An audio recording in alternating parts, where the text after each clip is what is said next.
Howdy.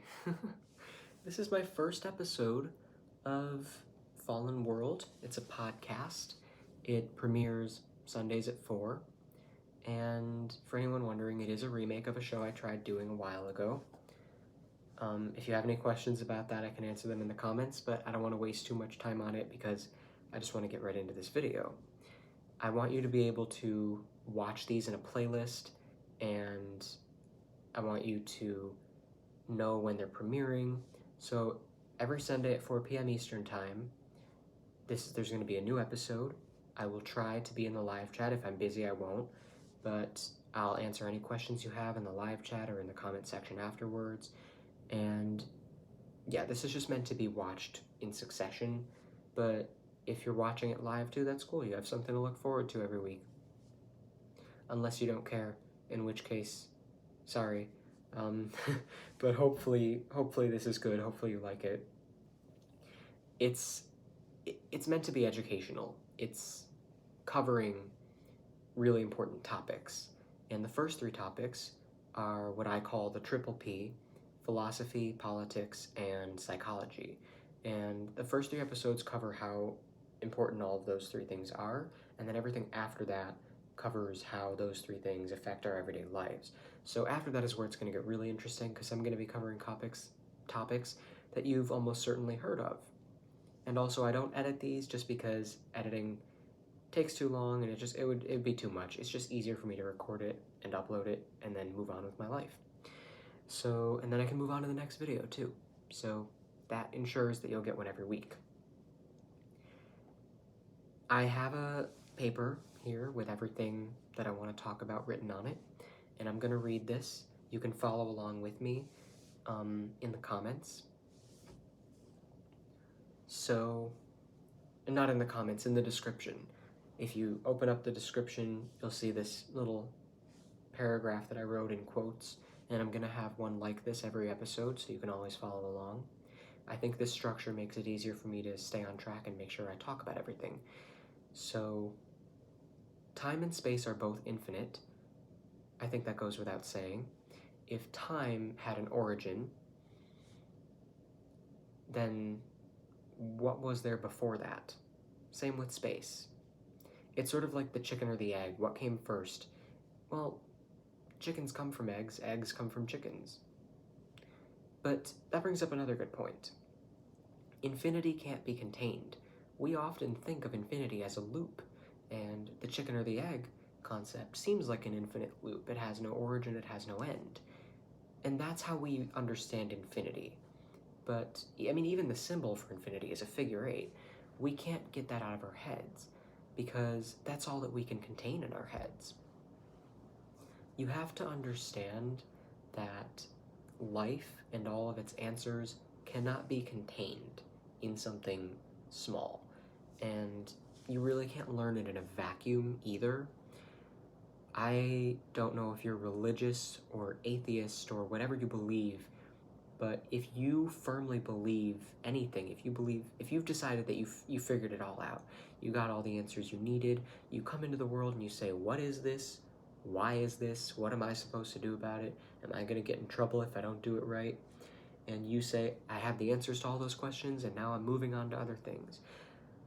The question I have for you now is, what other things are you moving on to? So, what is the meaning of life? Life can't have only one meaning or goal to reach, because everything would lose meaning afterward. Think about that. If everything lost its meaning, what would be the point of any of it? But do you realize that everything will lose its meaning after it's accomplished? Whatever the meaning of life is, whatever the goal is, once you reach that goal, that's it. It's done. There's no reason for anything to exist anymore. It's like the reason for the universe to exist. Once that reason happens, it no longer has a reason to exist, so it no longer will exist. And then it'll all be gone. It'll all have been for nothing. So life can't have one single meaning.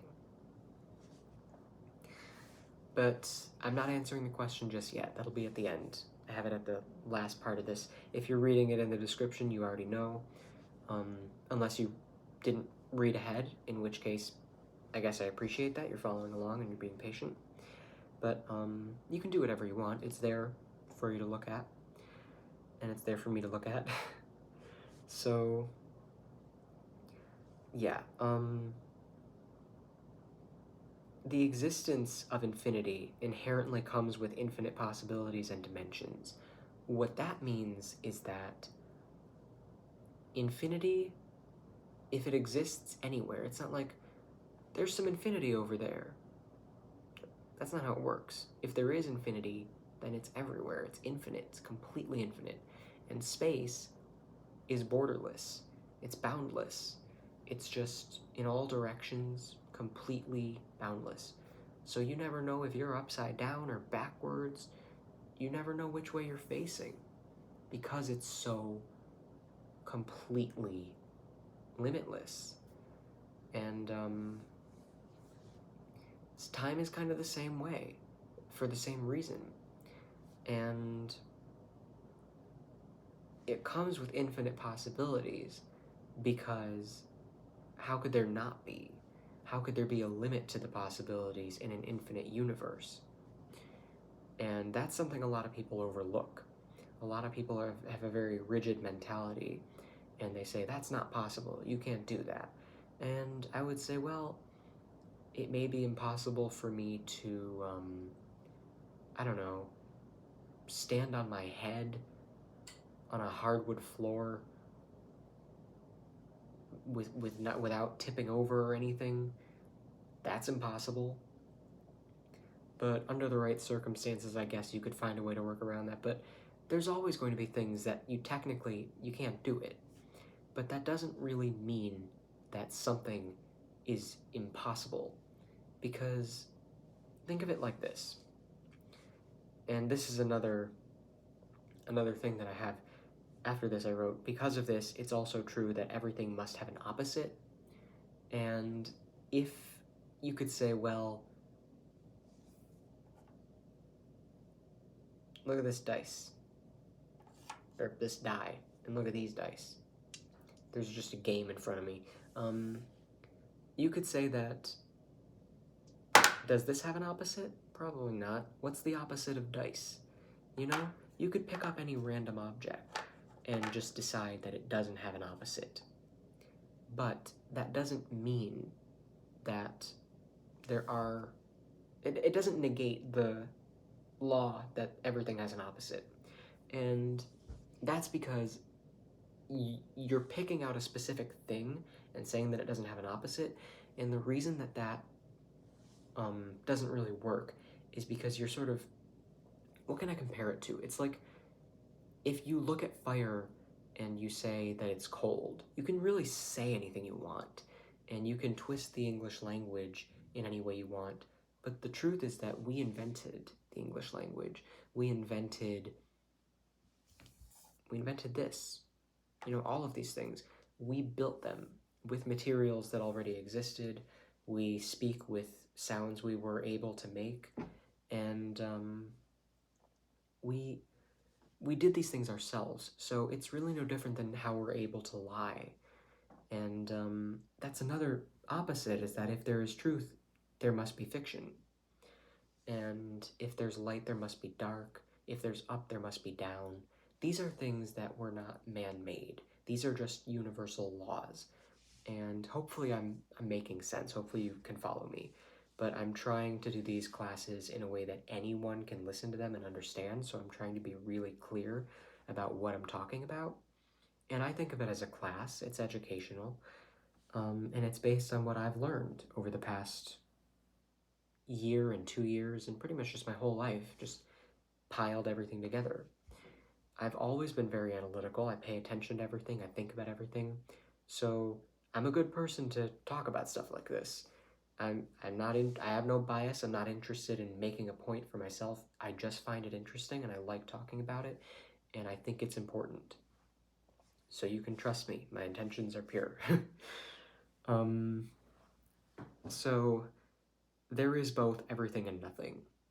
That's the other thing that has to be true, because if there's infinite possibilities and infinite dimensions, then there must also be everything and nothing. And I think the best way to explain that is that, you know what, I'm not going to say this. I'm going to save it for the end because it actually touches on something that I have written later.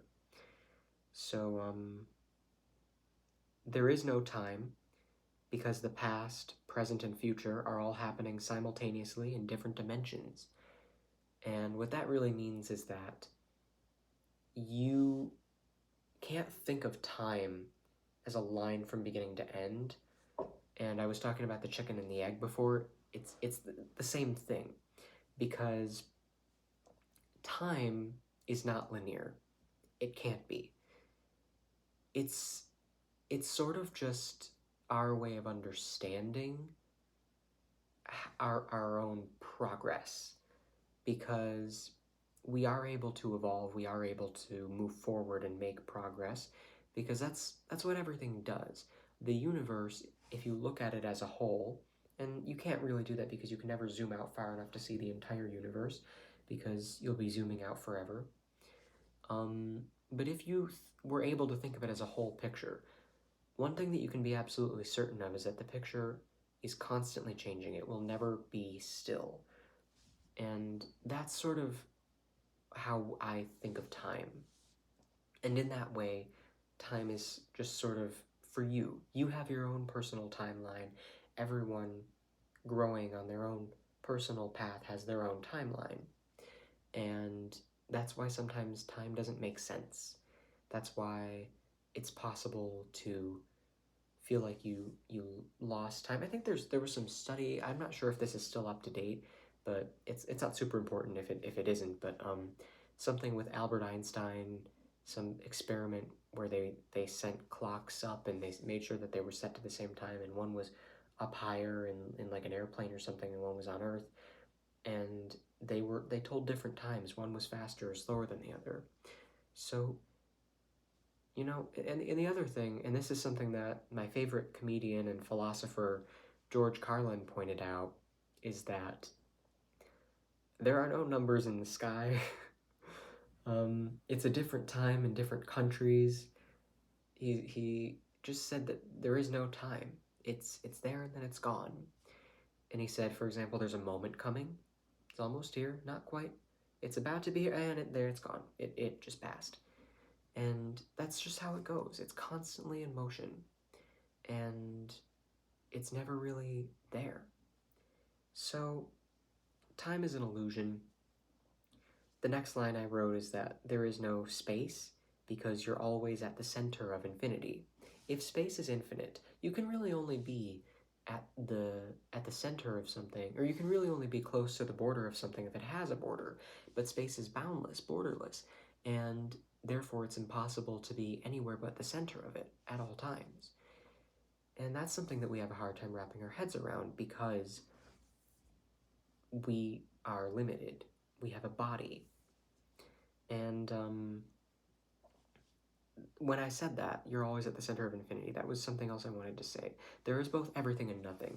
Those two things are connected, because it's so confusing to think that you could be at the center of something no matter how much you move. But when you're dealing with infinity, it's not going to always make sense, because what makes sense to us is based on what we learn in our brains, and it has limits. We can't understand everything the same way that your dog can't understand everything. If you don't have a dog, you still would know what I'm talking about. So I can't think of anyone who wouldn't get that reference, which is what I'm doing, trying to appeal to everyone. But yeah, so you're always at the center of infinity, and you're always going to be part of the fabric of existence of the universe.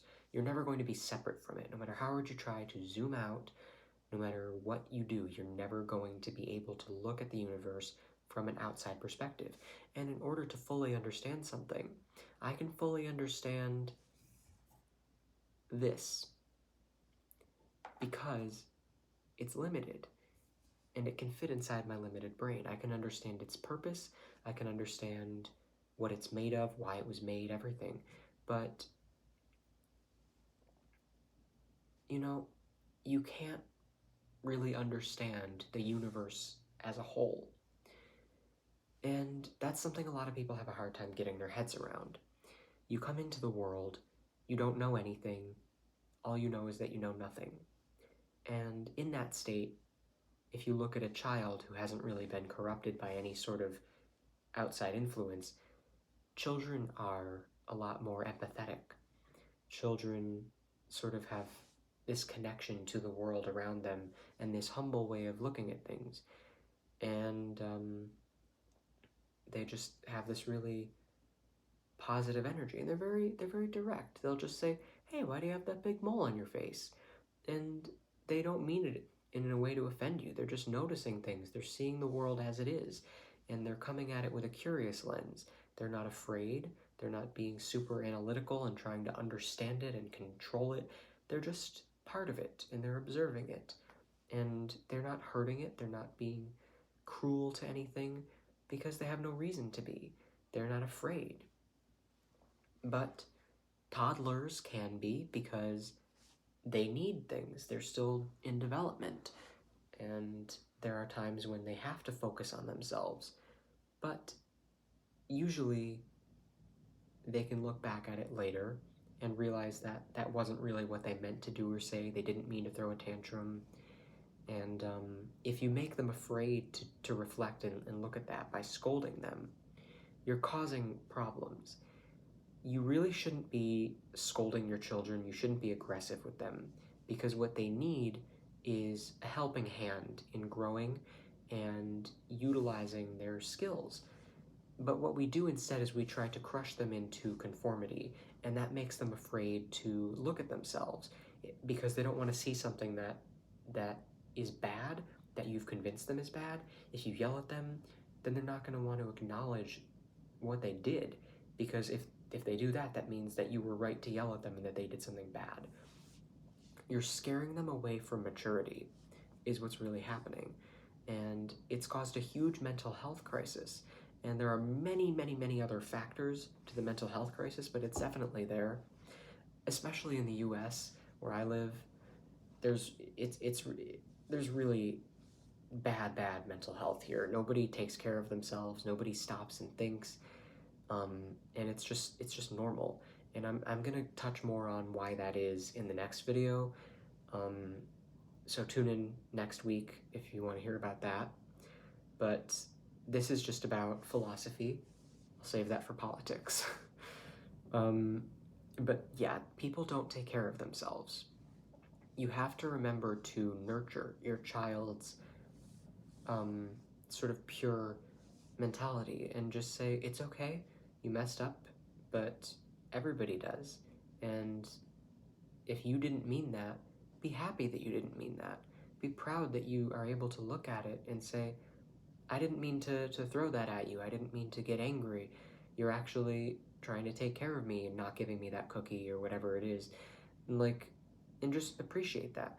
But we don't think of children as being able to do that. So we just scold them or we spoil them. But nobody seems to find a balance between those two polar opposite ends. And it messes people up, creates all sorts of problems. And then we end up with a society of adults who are not really being properly scolded. We need to start scolding the adults and helping the children along in a gentle way. We're doing the opposite right now. We are nice to people, even though their behavior is completely inappropriate. We don't say that. How often, be honest, how often have you looked at an adult who did something inappropriate and you just said, excuse me, are you a full-grown adult? If it's a stranger, you don't say that. If it's someone you know, you probably aren't going to say exactly those words, but they need to hear that. They really need just someone to just come right out and say, that's just unacceptable behavior. Knock it off. There's no excuse. You're a grown person. And adults need to hear that. Children do not. Switch it around. I guarantee you, if we did that, almost all of the problems that we have as a society in any part of the world would just be fixed. That's really all we have to do. But getting to that point is a whole other battle. It's never going to be that simple, because you can't just say, do this when you raise your children and then move on. Because people are stubborn, people don't want to listen, people get really defensive when it comes to parenting advice, and there are a ton of other factors that play into that, and it's just a really complex situation, which is why I'm going to break it down next week. But it is still possible to fix, and if you ever have doubt, remember that there are always good people who care about other people, who see the value in fighting for justice, who think that there's nothing more important than that, who would just say, I don't care if I lose my job or if I lose anything, whatever it is, whatever I'm afraid of, for speaking up for what I know is right. I don't care, because I know that that's what really matters. And that's all you really need. All you need is faith that the universe is on your side, because the universe is within you. When you have faith in that, like all children do. I'm not sure if I already read that, actually, because I was talking about children before, but either way, if I read it again, too bad. I came back to it. So the universe is within you. It's part of you. And that's not something to be afraid of. You wouldn't be afraid of maybe you're gonna hurt yourself, because you know that you have control of yourself. You can stop yourself from doing something. You're not afraid of yourself. So if the universe is within you, and if you're part of the universe, why are you afraid of it? And the answer is that you have separated yourself from it. Which is the next part. Will you cut out the universe and choose to believe you're separate, going through life alone? Or will you embrace your role in the universe and work with it? That's the true meaning of life. So that's really what it comes down to. Are you going to think of yourself as something separate from the rest of the world, where it's possible for the world to turn on you and get you? Or are you going to trust that no matter what, the universe is always within you, the universe is always supporting you, and the universe is always going to support everything and everyone else that exists with unconditional love? You have to find that within you, and that's when you're being your most authentic. That's when you're going to be at your happiest, and that's how you heal. And you can't deny that everybody needs healing. Nobody's perfect. That's part of the human experience. It's a battle between truth and fiction, essentially. It's a test. Earth is one of infinite places to go as part of your journey, and it stands as a test of your faith in the truth. I'm not sure if I read that. I skipped over it. But yeah, so there are infinite places to go, infinite dimensions. You can go somewhere in your dreams, all sorts of ways to exist, not just in your body. What do you think happens when someone's in a coma, when someone dies? You are not limited to your body, which is another topic. I understand that that's a controversial statement. I understand that there are people who believe that we are our bodies, but I want to encourage you to remain open-minded and trust that I will do a video addressing that. Just wait for it. If you want to hear sooner, if you have doubts, go ahead and let me know in the comments, and I'll just answer you right then and there. But if you want to wait for the video, I will do one eventually. But if I say something controversial when it's not related to the topic, I'm not going to go off on a tangent. So just take my word for it for now. If you have doubts or questions, comment section's always open. So Earth is one of infinite places to go. The human experience on this planet is really just, are you going to choose to be part of the universe, or are you going to cut it out and be alone? It's sort of a question of, will you choose love, unconditional love for everything and everyone that exists, or fear, thinking of yourself as separate, sort of ego, and controlling everything and trying to think of like you're going through life alone. And when you have faith, you can step out in blind faith and say, I don't care what happens to me. This is wrong, and I won't keep quiet about it. I won't pretend that it's not happening, because that's cowardly. And I'm not a coward. I'm part of the universe. I'm I'm not just gonna pretend that it's okay for someone else to get hurt. We're all brothers and sisters. We're all connected. So that is basically what this video is. A good comparison to having faith in the universe is sort of faith in a mother figure. And sadly, not everyone has this, but most people can think of a time in their life when their mother was God to them. Their mother was the universe that they had faith in. And if your mother told you everything's going to be okay, you believed her. And it's different than saying everything must be okay. It has to be. There's no other option. But when your mom says everything will be okay, it sounds like it's coming from this place of wisdom, just knowing. There's no way that she could really know that. She's saying things could go wrong, we could all die, but it won't happen. And you just believe her because she's your God. And the reason for that is that she's channeling God energy just by being your mother. She's supposed to anyway. Not everyone does this, but you create life, you bring it into the world, and it's yours to take care of. It's yours to protect. And it feels like it is part of you. So in that moment, you have a lot in common with the universe, with creation, with God, and that's why you're channeling that energy, that highest, pure, loving, unconditional love energy.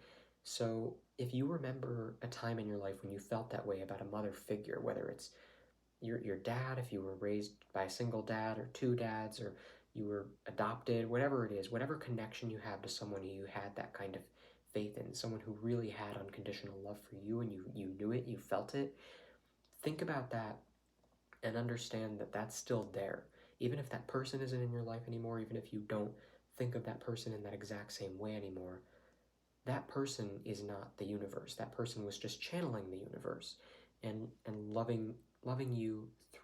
It's sort of like unconditional love was coming through that person, but it wasn't that person themselves, because that person is a human, and part of the human experience is being able to choose love and fear. So not everyone is going to be channeling that high energy all the time. Some people will choose to believe in fiction instead of truth, and then they'll start vibrating lower. And you can tell, you can feel it when someone is choosing that. It makes you uncomfortable. You don't want to be around them, and there's no way to really connect with them because they're not really there. They're hiding from something. Excuse me. I do that in every video, just so you know. It wouldn't be one of mine if I didn't do that. But I'm surprised it took me this long, actually. I've been going for 28 minutes, and I just now burped. I'm impressed with myself. Maybe I actually will do a video where I don't burp. That'd be cool. But yeah, I read everything on here, and I think I said everything I wanted to say. The bottom line is, remember to have unconditional love, and remember that that doesn't mean that you're a doormat. That doesn't mean letting someone walk all over you, or enabling someone who isn't really interested in growing, and they're just trying to take advantage of you, or just use you as a crutch. They need to learn to walk on their own. Very big difference between having unconditional love and being a doormat. And anything else I could say about this, I think will be part of other videos. So I'm not going to waste much more of your time. I'll just end this right now. And remember, it's Sundays at 4. I don't know if I already explained this in this video, because I'll be honest, this wasn't my first take. I wanted it to be good, so I kept trying. But if I didn't say this in this video, I'm doing 4 p.m. because it's my favorite number, 4. And I'm doing Sundays because I want this to feel like church. So if that helps you remember the day and time, then good. And if not, you can always watch it after it's uploaded. Maybe in your time zone, 4 p.m. is like midnight, or I don't know, 4 in the morning or something. Who knows? I don't know where you live. But I know that this video will be available to watch anytime you want after it premieres. But it's always nice to catch the live chat. You can ask questions, it can be interactive, and then it's part of the video that way. So for other people watching, that's better. I don't have an outro yet. I don't know if I'm ever going to get one, so I'm just going to say thank you very much for watching. and I hope to see you next week.